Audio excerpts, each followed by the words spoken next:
I'm going to share a quick little story. I actually posted about this on my LinkedIn profile. It was LinkedIn content for me actually this week. Many years ago when I was leading a very large initiative for the brand that I was working for, the client was coming in and the client was on the leading edge of business casual. And the company that I was working at was much more formal than that. It was always white tablecloth in the dining room, served by people. And I was telling my boss, that's not their culture. The culture of our client, that's not their culture. We got to do something different.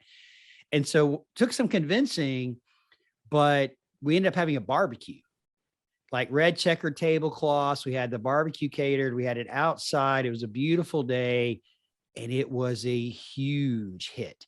In fact, when we did win that project and they came to give us an executive debrief about why we won that business, part of that debrief included that we understood their culture and that we embraced their culture rather than forcing our culture on them.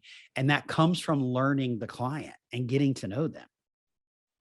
Absolutely. That's exactly the thing that trips most teams up is they use the first question teams ask themselves when they have this engagement on the calendar or a presentation. They say, what are we going to say?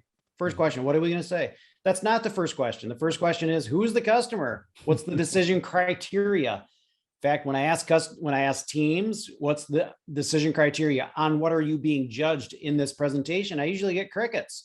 Or they say it's going to be, this and price and delivery. No, that's not it. Yes, that's the IQ part, but you're being judged probably on the dynamics. The customers sometimes can't even tell you what they're judging you on. And yet it's far more than just what's on paper. So you can never do the same presentation twice. It's great to grab an existing slide deck if you need to, and build off of it. But there's never the same customer twice. You can never do the same presentation twice because the customer changes. So thank you for that story. That's awesome.